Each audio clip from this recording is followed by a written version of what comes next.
There are often mechs which can be overlooked, unless one peers hard enough.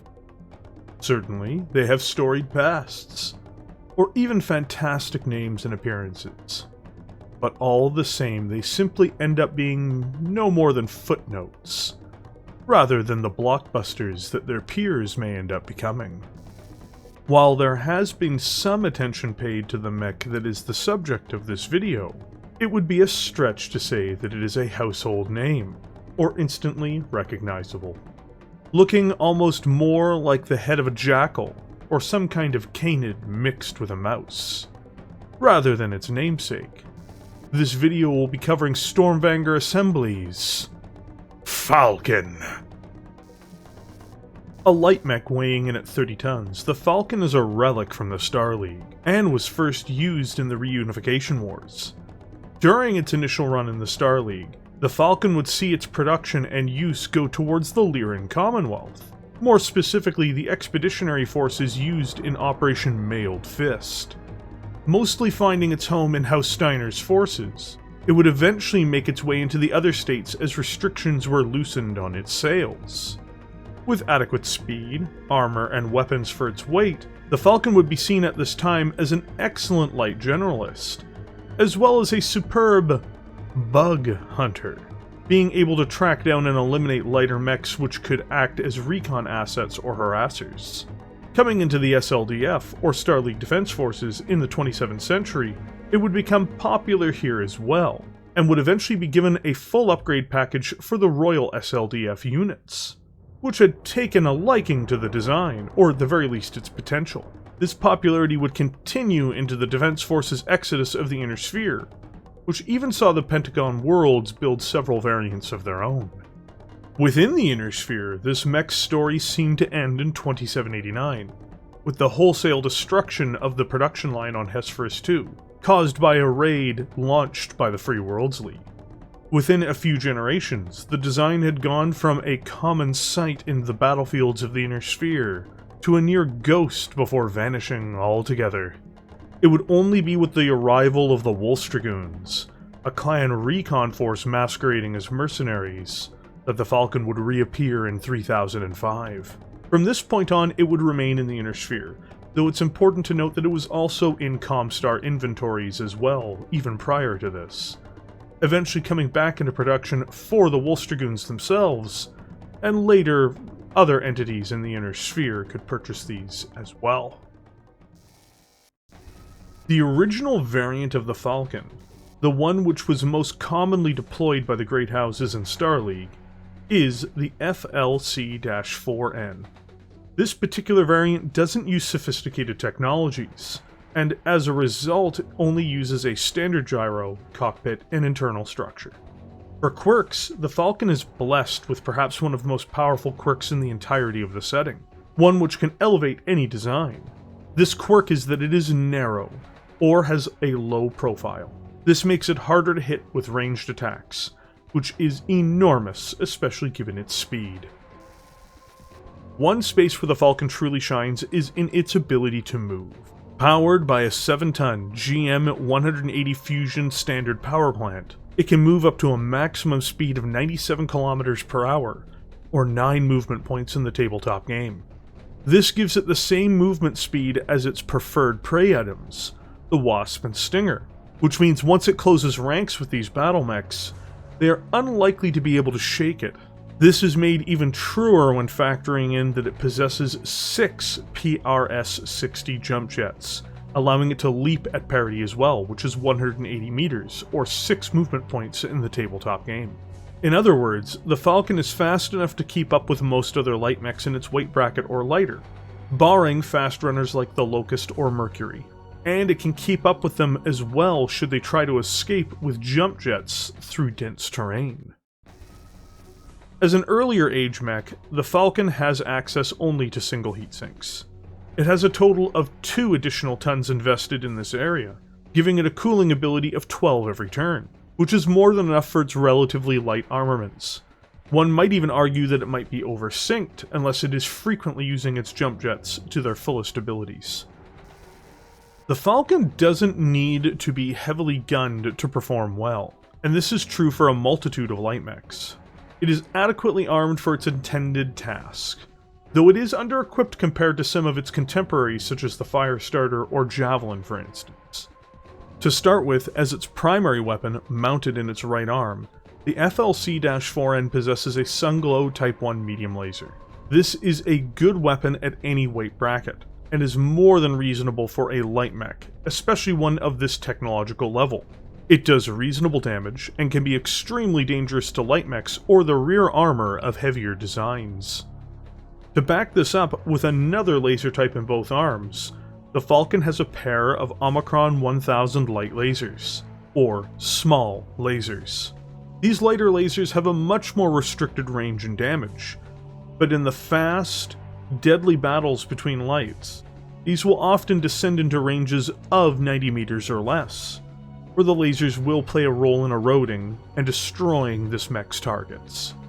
Finally, oddly mounted in the right and left torso's rear, it possesses a pair of anti-infantry weapons, namely 2 Reginald Mark VI machine guns. This works to clear infantry, or to prevent them from swarming the Falcon, though their positions in the rear can limit its effectiveness. As an early generation mech, this variant of the Falcon doesn't possess any advanced defensive systems such as ECM or anti-missile systems, or advanced armor types. Its only way to physically defend itself beyond obscuring itself with speed is the amount of weight dedicated to its standard protection. For a 30-ton vehicle though, the 4N is committed to this, and dedicates 6 tons of its weight towards standard plating, conferring it 96 points of armor. This makes it very difficult for many other light mechs to quickly neutralize, especially in combination with its jump jets and overall speed, making it harder on average to hit as well. While using the advanced rules, this is only improved, as its narrow profile makes it even harder to land a blow on. As a generalist light mech, the Falcon does its job well. It is a superior scout to the Stinger or Wasp, albeit a more expensive one, and it can outfight most other fast light mechs, barring perhaps mechs which invest in firepower more than mobility, such as the Commando. It can still act as a reasonable harasser and backstabber, but really, it's mostly known as being an excellent bug killer. While it's not going to put down a Firestarter or outfight a Jenner most of the time, it's not meant to. Had Hesperus 2 not been so badly mauled in the early stages of the Succession Wars, perhaps the Falcon would have seen a much more significant run in the Inner Sphere, long before its revival by the Wolf's Dragoons.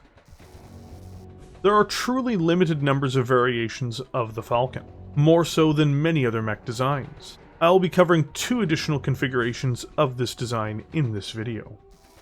Built for the best divisions inside of the Star League, the 4NB uses more advanced technologies than its original configuration, and is considered to be much more heavily armed. It uses endosteel in order to reduce its chassis weight by 1.5 tons, and it upgrades its heatsink configuration from single heatsinks over to double heatsinks, increasing its cooling capacity to an overall of 20, all while saving 2 additional tons. It keeps its engine and jump jet capabilities in their standard configuration. Protection is only marginally changed, with a reduction by 1/2 a ton, reducing it to 88 points of armor. In terms of weaponry, there is a dramatic change overall. Every single one of its original weapons is pulled out of the design. No weapons are embedded in the torso, even rear-firing ones, and this does mean that if it loses its arms, it can no longer effectively defend itself. But all the same, its firepower is immensely improved, with its primary weapon now being the ruthlessly powerful Party Kill Snub-Nose PPC. This system is incredibly powerful, especially for its era, and can deliver ruthless hammer blows on targets, even heavier ones. To back this up, it installs twin Sunglow Type 1 medium lasers, with 1 in each arm, meaning that if all of its weapons land, it does a shocking 20 points of damage, forcing enemy mechs to make a piloting skill roll from this alone. This also means that the Royal variant outguns the Shadowhawk 2H, a mech that is twice its weight almost. For a 30-ton light mech, the Royal was built to most definitely bring about results. even against heavier targets. It is almost as armored as a Panther, it is significantly faster, and outguns it. What more could you ask for? Produced as an upgrade over the 4N, the FLC-4P is the Wolf's Dragoons variant that would be displayed in the original technical readout 3050.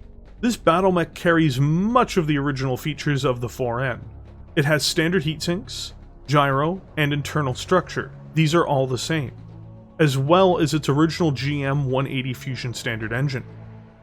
Its armor remains identical as well, with only its weapons seeing some changes. The machine guns are dropped from the Battlemech, as well as its medium laser. Instead, it installs a single Magna 400P medium pulse laser, which can deliver harsh, accurate, but close-range fire.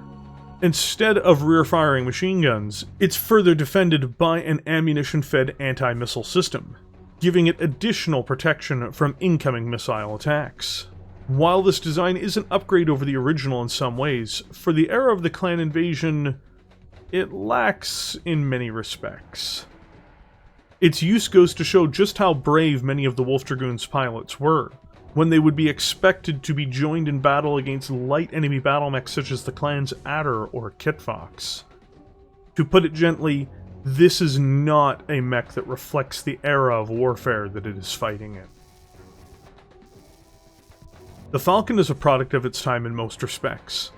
A 30-ton light mech that was meant to compete with and destroy mostly 20-ton mechs, and it does this job well. As technology advanced, it would improve with the dramatic upgrade of the FLC-4NB for the Royal Star League units, but this is also a variant that would leave in its entirety with the Star League Defense Forces in their exodus. Once the clans returned to the Inner Sphere, however, it's easy to see why so few variants are constructed under anything like the same design principles, especially after the 4P's outing during the initial invasion itself, with the most noteworthy simply being a clan tech upgrade of the Falcon. The Falcon seems to be very much a mech from its own time. Perhaps in the future this may change, especially once its time comes to obtain its own new plastic model and receives a brand new era refit.